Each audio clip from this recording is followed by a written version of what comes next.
Hello, it's Chip McGee, Superintendent of Schools here in the Pelham School District. And this is Pelham School District Today. We're on location in the elementary school, and today's episode is on a program we use here called Responsive Classroom. It's really about the social emotional learning of our elementary students. And I've got a fantastic team. Brianna, would you start and introduce yourself? Yes, I'm Brianna Costa. I teach kindergarten here. Great. I'm Laura Montanelli. I teach third grade here. My name's Sarah Moranis. I'm the assistant superintendent. I'm Wendy Henderson. I teach first grade. Shannon Millsap, kindergarten. Yep, and so it's an expert team, not just because of your work experience here in the district, but because of your knowledge of Responsive Classroom. And so the people watching won't really know what Responsive Classroom is. Laura, would you like maybe just kind of give us an overview of what's the program and what's it about? Sure. I started dipping into Responsive Classroom on my own originally, and then I was so excited that you guys gave me the opportunity to actually take the course starting last summer. I'm going to continue it next summer. The four main components that I love about Responsive Classroom is the engaging academics, the big one, positive community, building that positive community within the classroom, having effective classroom management, developing I just love the positive classroom community aspect of it, because when you have that, everything else falls into place. And right now you can see all that hard work that I put in at the beginning of the year. Just today I was so excited. I told them the task. They all got into partners. They were all working. I'm like, wow. And because I was meeting with you on this today, I'm like, this is why I love Responsive Classroom. And so it helps in terms of classroom management in a positive environment. Exactly. As in my administrator role, when I first became familiar with it, I knew it as morning meeting. And so I know that that's a part of it. So maybe someone could explain what morning meeting is and also how it's not all of it. So what is morning meeting? Wendy, you want to give that a shot? Sure. Morning meeting, we gather together to start our day. That's usually after we've done some sort of individual greeting as the students are coming in. We want to definitely make sure they have a sense of belonging in our classrooms. So we gather together. In my particular classroom, we start with a song. There's a certain song we sing every day. It's a very positive, uplifting song about how every day is a fresh start. And then we also go through and recite our classroom rules together, which is a big part of it. We have a component of sharing as part of that, and also some sort of greeting. At least at the beginning of the year in first grade, we do a lot of different greetings. Do you have a for instance? For instance, one of our favorite greetings. Yeah, what's one of your favorite greetings? The kids love the spider web greeting. That sounds creepy. Most of all, it's not very creepy, but instead of just saying someone's name across the circle, you roll a thing of string to them and they have to hold on to it. So we are building a connection with that web across the floor. Yes. And then when we finish, we all hold it and we get to lift it up high and they're like, ooh, ah. It's great. It's awesome. And but they see that connection with each other. Yeah. And that's there's also, good. I just have to jump in. That is the physical embodiment of the belonging theme that the kids in your class are connected to you and to each other. They can see it by doing that sort of thing.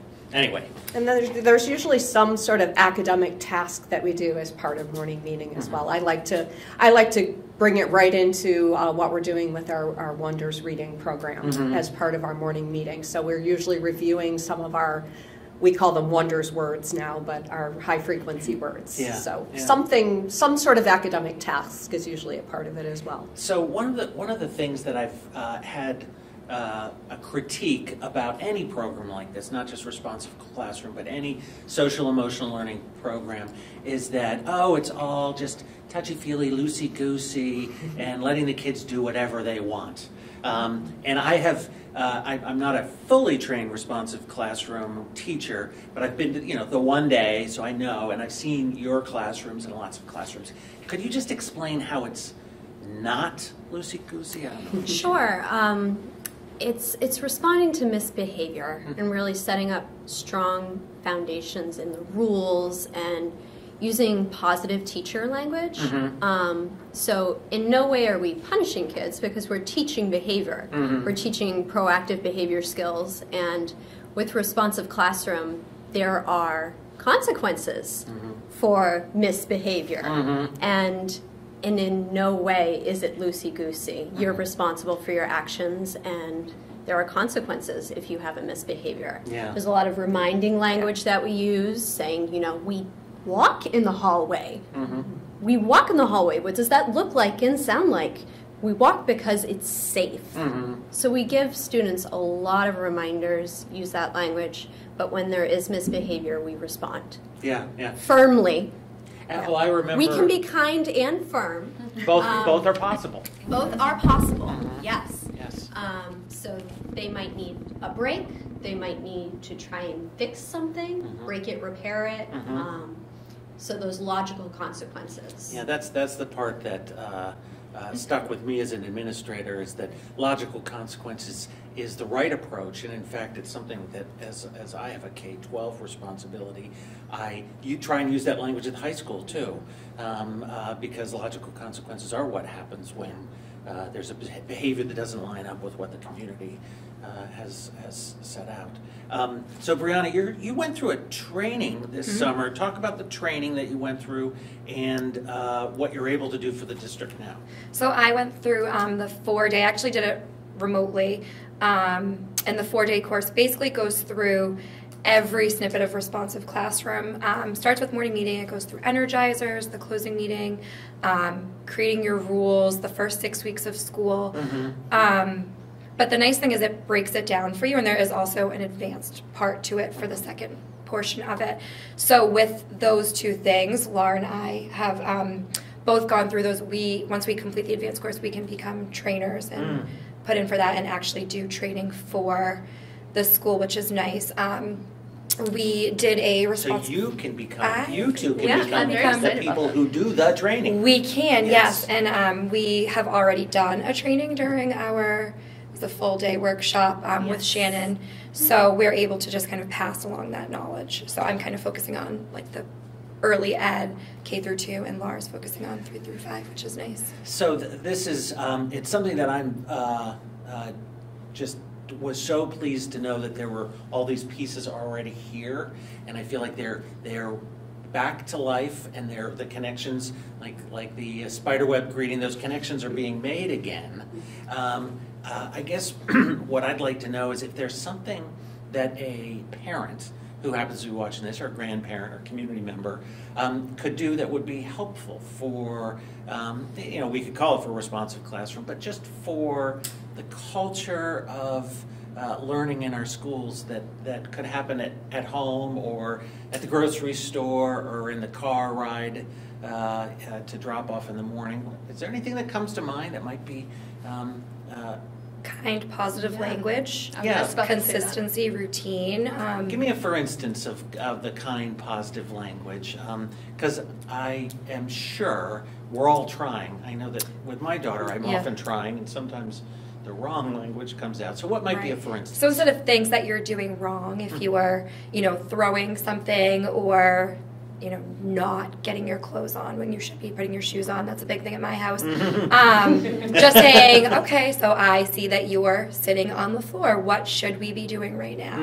And kind of putting it back on them and giving them that responsibility and letting them take ownership. I mean, one thing that I've noticed is responsive classroom has so many great pieces, but it's things that we already do in real life and as parents or as teachers or as caretakers. So just setting that positive. I totally felt like it made me a better parent, having gotten familiar with the training because of the positive language. Anything else that you guys had to suggest? Well, we do a lot of modeling with our kids, the behaviors that we expect, and they practice a lot so that they have a chance to practice it the right way and maybe to show us the wrong way, so that they're really understanding the difference between the two. So sometimes that can be helpful as a parent as well. It's just allowing them, okay, now show me how we're going to do this. These are the steps that we need to do, and just continue to allow them to practice. And then what you were talking about the teaching moments, the teachable moments with students, and the reminders that we have to give. Yeah. So, Yes. keeping it positive. And because, in fact, it is what we're teaching. We don't expect every kindergartner or first grader to show up knowing how to be on time and keep their desk organized and handle conflict with another student or when they don't get what they wanted right away. All those things you got to learn how to deal with.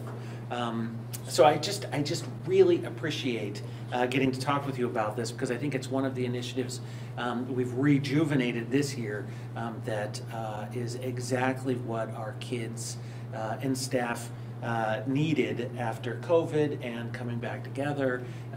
So I really appreciate it. So this is another episode of Pelham School District Today. We're talking about responsive classroom at the elementary school, a program I'm delighted that we have and continues to flourish here. Thank you for listening.